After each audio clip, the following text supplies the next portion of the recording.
जय हिंद प्यारे साथियों, स्वागत है आप सभी का उत्कर्ष एकेडमी खिलचीपुर के ऑनलाइन प्लेटफॉर्म में।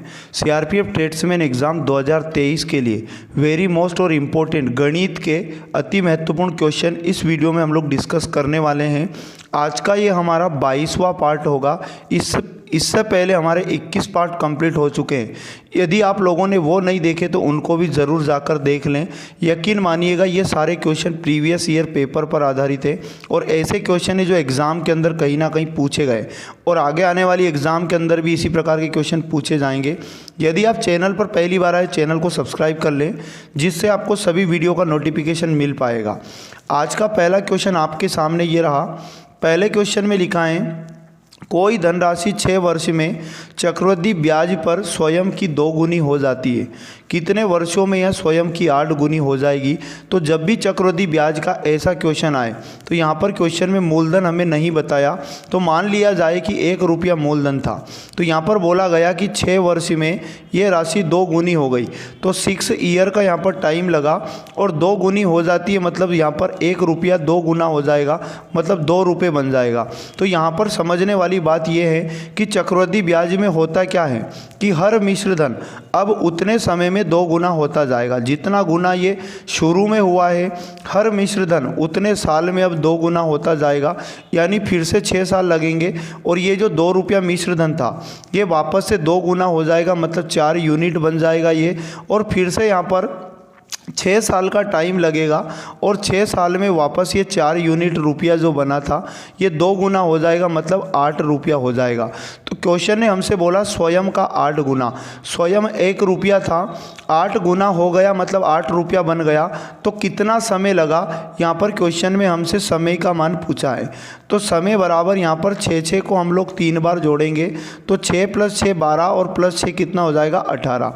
तो इस प्रकार के क्वेश्चन को आप बड़े इजीली तरीके से कर सकते हो, यानी 18 साल में ये राशि स्वयं की 8 गुनी हो जाएगी, जो ऑप्शन नंबर आप लोगों को 2 में दिखाई दे रहा है।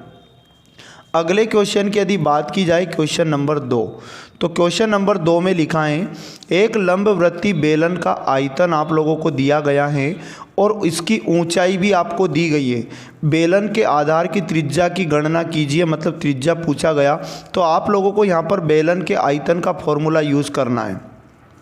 तो आयतन बराबर होता है बेलन का πr²h।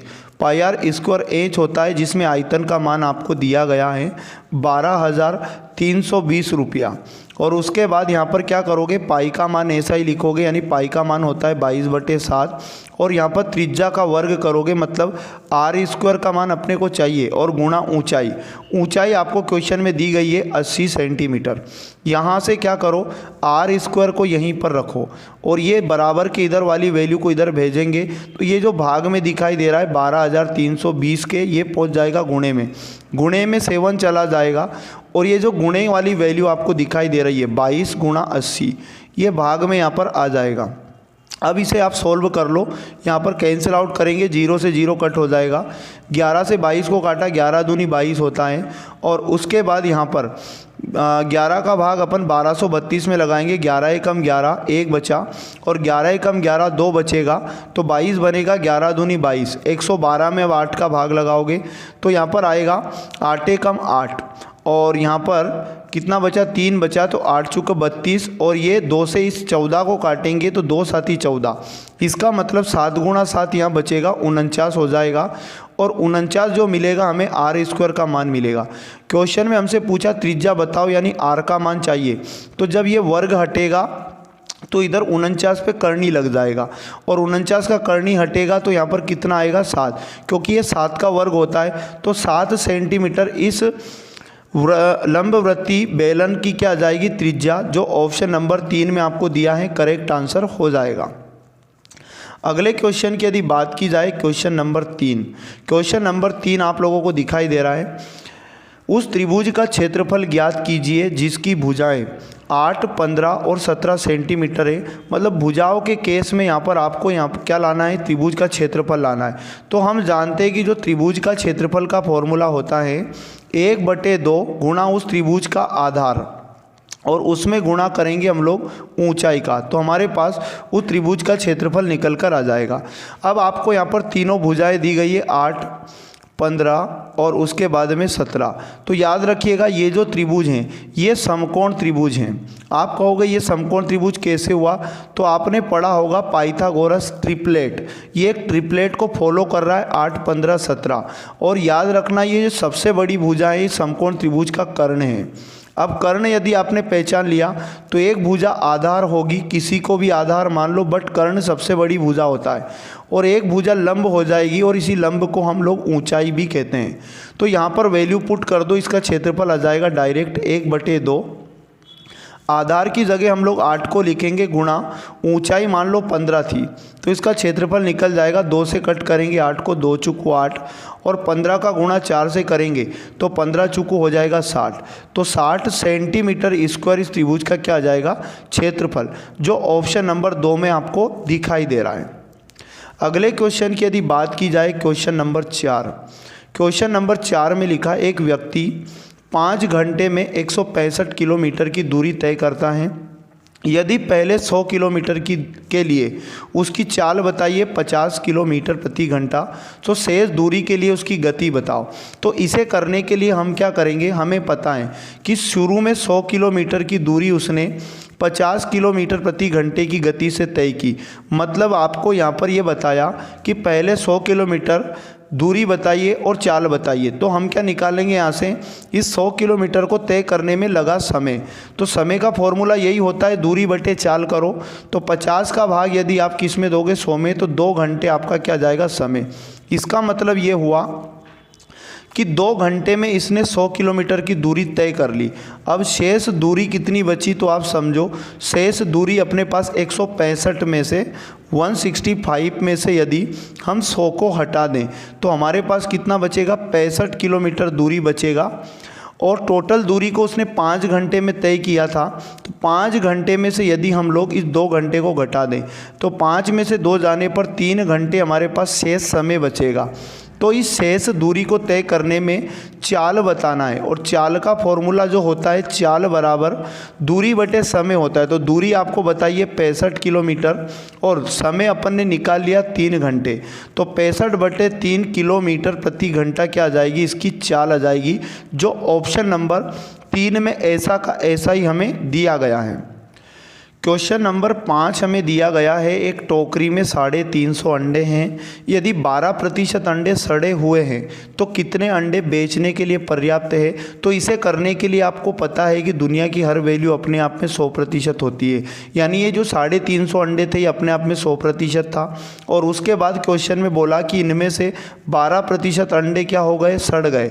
तो अपने को क्या करना है, 100% में से 12% अगर सड़ जाएंगे तो बचे हुए अंडे कितने हैं, 88%। ऐसे अंडे जो बेचने के लिए पर्याप्त है। तो टोटल अंडों का यानी कि 350 का यदि हम लोग 88% निकालेंगे तो आपके पास क्या बेचने के लिए पर्याप्त अंडे की संख्या आ जाएगी। 0 से 0 को कट करोगे और यहाँ 5 से काटेंगे, 10 को 2 बार कटेगा, 5 से 35 7 बार कटेगा, और 2 से अपन 88 को काटेंगे तो 2 चुको 8 और 2 चुको 8 44 बार कटेगा। 7 का गुणा 44 से करेंगे, 7 चुको 28 कैरी आएगा 2 और 7 चुको 28 और 2 30, यानी कि 308 अंडे ऐसे बचे हैं जो बेचने के लिए पर्याप्त है। ऑप्शन नंबर 3 इसका करेक्ट आंसर हो जाएगा। क्वेश्चन नंबर 6 में हमें दिया गया एक शहर में जनसंख्या में 12% की वृद्धि होती है। कोविड जैसे विषाणु के कारण इसमें 12% की कमी आती है। यदि वर्तमान में शहर की जनसंख्या बताई गई है तो शहर की प्रारंभिक जनसंख्या बताओ। तो इसे करने के लिए प्रारंभ में जनसंख्या मान लिया जाए कि 1 थी। अब ये 1 अपने आप में 100% था। पहले क्या हुआ, 12% की वृद्धि हुई तो 1 का 112% निकालो। और फिर यहाँ पर क्या बोला जा रहा है कि 12% की कमी हुई, तो 12% को यदि कम करेंगे 100% में से तो 88% निकालेंगे। और ये 2 कमी वृद्धि के बाद का मान अपने को बताया 295 और उसके बाद में 680। तो यहाँ से अब क्या करो, x का वैल्यू निकाल लो। तो x का मान लाने के लिए 295 और 680 को लिखा, और उसके बाद में ये भाग के जो दोनों 100 दिखाई दे रहे हैं बराबर किधर आएंगे, तो ये दोनों गुणे में चले जाएंगे। और ये जो गुणा वाला नंबर दिखाई दे रहा है 112 और 88, ये इधर आएगा तो भाग में चले जाएंगे। अब इनको आप डिवाइड कर लो, 11 8 88 होता है, 11 का भाग इधर लगाएंगे तो 11 दूनी 22, और उसके बाद में यहाँ कितना बचेगा, 7 बचेगा, तो 75 हो जाएगा। 11 छंग 66। अब क्या करोगे आप, यहाँ पर 75 में से हम लोग 66 को घटा लेंगे, तो 15 में से 6 गया तो कितना बचेगा, 9, और यहाँ पर आ जाएगा 0, तो 9 बचेगा, तो यहाँ पर 96 हो जाएगा। तो यहाँ पर क्या हो जाएगा, अब 11 8 88, 8 बार फिर से भाग जाएगा, फिर से 8 शेष बचा, तो फिर से 11 8 88, और ये 0 ऐसा का ऐसा ही आ जाएगा। अब क्या करना है, यहाँ पर हमें काट लेना है 8 से।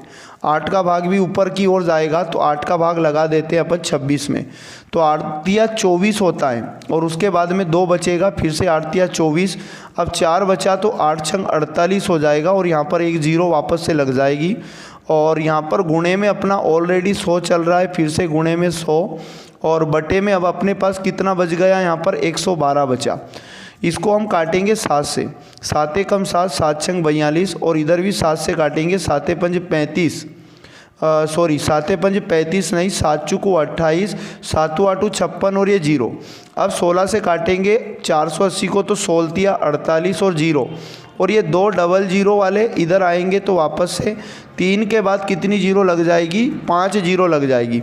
इस प्रकार प्रारंभ में शहर में टोटल जनसंख्या 3 लाख थी। ऑप्शन नंबर 4 इसका करेक्ट आंसर आ जाएगा। अगले क्वेश्चन की यदि बात किया जाए 7 नंबर, तो 7 नंबर में लिखा है कि यदि एक व्यक्ति किसी वस्तु को 1170 रुपये में बेचेगा तब 22% की हानि होगी, और पुस्तक को 1450 रुपये में बेचने पर लाभ या हानि ज्ञात करो। तो आपको क्या करना है, सबसे पहले वस्तु का यानी इस पुस्तक का क्रय मूल्य निकाल लेना है, और दुनिया की हर वस्तु का क्रय मूल्य अपने आप में 100% होता है। क्वेश्चन में बोला कि 22% हानि पर बेचा गया, तो इस 22% हानि को क्या करेंगे अपन, 100% में से घटा देंगे, तो यहाँ पर 10 में से 2 जाएगा, 8 बचेगा, 9 में से 2 गया 7, यानी 78% क्या आया, 78% इसका विक्रय मूल्य बनेगा।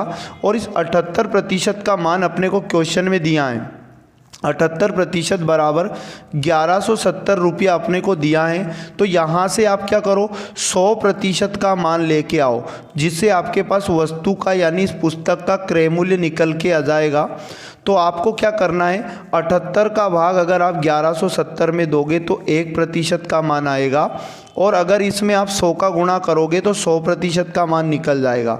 13 छंग होता है 78, और 13 नमे की 117, और यहाँ पर 0 यानी 90, और अब 6 का भाग अपन 90 में लगाएंगे तो कितना बनेगा, तो 6 कम 6, और यहाँ पर एक बार भाग गया, 3 बचा, 6 पंज 30, और 2 0 ये 100 वाले इधर आएंगे, तो क्रय मूल्य 1500 बनेगा।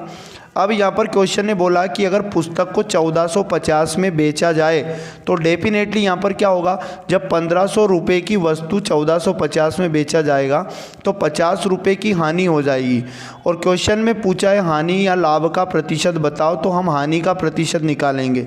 तो हानि प्रतिशत निकालने के लिए हानि बटे क्रय मूल्य, क्रय मूल्य अपने को दिया है 1500, निकाल लिया हमने, गुणा में 100 करो, 2 0 से 2 0 कट हो जाएगा, 5 तिया 15 होता है, 5 दाम 50 हो जाएगा, और 10 बटे 3 करोगे, मतलब इसको दशमलव में बदलोगे, 3 3 9, 1 बचा, दशमलव लगाओ तो 1 में 0 बढ़ जाएगा, फिर से 3 3 9, मतलब 3.33% की क्या होगी, हानि, जो ऑप्शन नंबर 4 में आप लोगों को दिया गया है। बढ़ जाते हैं नेक्स्ट वाला question, question number 8। Question number 8 में लिखा है यदि 18 वस्तुओं का विक्रय मूल्य 21 वस्तुओं के क्रय मूल्य के बराबर हैं तो हानि या लाभ का प्रतिशत ज्ञात करो। तो क्या करना है इसके लिए, क्वेश्चन में बोला 18 वस्तुओं का विक्रय मूल्य, विक्रय मूल्य का मतलब होता है सेलिंग प्राइस, तो 18 गुणा एसपी लिखोगे। फिर बोला गया 21 वस्तुओं के क्रय मूल्य के बराबर हैं, मतलब क्रय मूल्य को कॉस्ट प्राइस बोला जाता है, तो ये वैल्यू आपस में दोनों बराबर हैं, ऐसा क्वेश्चन में बोला है। अब यहाँ से क्या करना होगा, हमें यहाँ पर क्रय मूल्य को यहीं रखना है, और गुणे का एसपी इधर आएगा तो भाग में चला जाएगा, और इधर लिखा है 18 और गुणे का 21 इधर आएगा तो भाग में 21, 3 से काटेंगे, 3 छंग 18 और 3 7 21। इसका मतलब ये हुआ क्रय मूल्य का जो अनुपात बना वो 6 बना और विक्रय मूल्य यानी सेलिंग प्राइस का जो रेशो बनेगा यहाँ पर 7 बनेगा। तो यहाँ पर क्वेश्चन में पूछा लाभ या हानि का परसेंट बताओ। अगर 6 यूनिट में खरीदा और 7 यूनिट में बेचा तो डेफिनेटली यहाँ पर क्या होगा, क्वेश्चन में लाभ होगा। और लाभ कितने यूनिट का होगा, तो 1 यूनिट का लाभ होगा। क्वेश्चन में कहा गया लाभ का प्रतिशत बताओ, तो लाभ प्रतिशत का फॉर्मूला जो होता है लाभ बटे क्रय मूल्य, तो लाभ बटे क्रय मूल्य का यूनिट है 6 और गुणा 100 करोगे तो लाभ का प्रतिशत आ जाएगा। 2 तिया 6 हो जाएगा, 2 से काटेंगे 100 को तो 50 बनेगा। 50 में 3 का भाग लगाएंगे, 3 कम 3 2 बचा, 20 हो गए, 3 छंग 18। अब कितना बचा 2 और बटे में कितना 3, तो 16 सही 2/3% का इस क्वेश्चन में लाभ हो जाएगा, जो ऑप्शन नंबर 2 में आप लोगों को दिया गया 16 सही 2/3%। अगले क्वेश्चन की यदि बात की जाए क्वेश्चन नंबर 9 की, क्वेश्चन नंबर 9 में लिखा है 3 व्यक्तियों की औसत आयु 34 वर्ष है, यदि पहले और दूसरे की आयु अलग से बताइए 20 वर्ष है और 28 वर्ष है, तो तीसरे व्यक्ति की आयु कितनी है। तो प्यारे साथियों आप सभी जानते होंगे कि यदि व्यक्तियों की संख्या बताइए 3 और औसत बताया 34, तो आप क्या करो योग निकाल लो, इनकी आयु का योग निकालोगे और योग का जो फॉर्मूला होता है औसत गुणा संख्या, यानी औसत 34 है और संख्या 3 है इनकी, 3 का गुणा करो, 3 चुक 12 कैरी 1 होगा, 3 त्रिया 9 और 1 10, 102 वर्ष इनकी आयु का योग आ जाएगा। अब यहाँ पर 3 लोगों में से 2 की आयु अलग से बताइए, एक की 20 वर्ष बताई और दूसरे की 28 वर्ष बताई, तो इनको जोड़ लो, ये टोटल आयु इन 2 की कितनी हुई 48 वर्ष हुई। अब 3 लोगों की आयु में से अगर 2 लोगों की आयु घटा देंगे 48 वर्ष, तो हमारे पास जो बचेगा 12 में से 8 गया 4 बचा, 9 में से 4 गया तो 5 बचा, यानी 54 वर्ष जो बचा है ये तीसरे व्यक्ति की आयु बच जाएगी। तो इस प्रकार के क्वेश्चन जब भी एग्जाम में आते हैं तो आप बड़े आराम से कर सकते हो।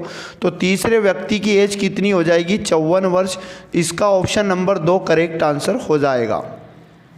अगले क्वेश्चन की यदि बात किया जाए तो क्वेश्चन में लिखा है 2 संख्याओं का योग 45 हैं और उनका रेशो बताया 7:8। तो संख्याओं का जब रेशो बताया 7:8 और दोनों का योग बताया तो 7 और 8 का भी योग कर लो, मतलब रेशो का योग करेंगे तो ये वैल्यू 45 के बराबर हो जाएगी। 7 में 8 जोड़ा तो 15 रेशो बराबर हो जाएगा 45। तो यहाँ से क्या करो 1 रेशो का मान लेके आओ, तो 15 का भाग 45 में लगाओ, 15 × 45, 1 रेशो बराबर 3 यूनिट होगा। तो यहाँ पर क्वेश्चन ने पूछा संख्याएं बताओ, तो संख्याएं बताने के लिए जो संख्याओं का रेशो है इनका गुणा 1 रेशो से करो। एक बार 7 का गुणा 3 से करेंगे तो एक संख्या आ जाएगी 21, और उसके बाद दूसरी बार आप क्या करोगे 8 का गुणा 3 से करोगे तो 8 तिया कितना हो जाएगा, दूसरी संख्या आ जाएगी 24। इस प्रकार से दोनों संख्या 21 और 24 हो जाएगी। ऑप्शन नंबर 2 इसका करेक्ट आंसर हो जाएगा। तो प्यारे साथियों ये थे वेरी मोस्ट और इम्पोर्टेंट 10 अति महत्वपूर्ण क्वेश्चन जो आपको आगे आने वाली एग्जाम के अंदर इसी प्रकार के क्वेश्चन देखने को मिलेंगे। यदि वीडियो अच्छा लगा तो वीडियो को लाइक करें, शेयर करें और उसके बाद पढ़ते रहिएगा और रेगुलर इस क्लास को जरूर किया करें। मात्र थोड़े समय में आपको बहुत कुछ सीखने को यहाँ पर मिल रहा है। तो मिलेंगे पुनः नेक्स्ट पार्ट में, तब तक पढ़ते रहिएगा। जय हिंद, जय भारत, भारत माता की जय।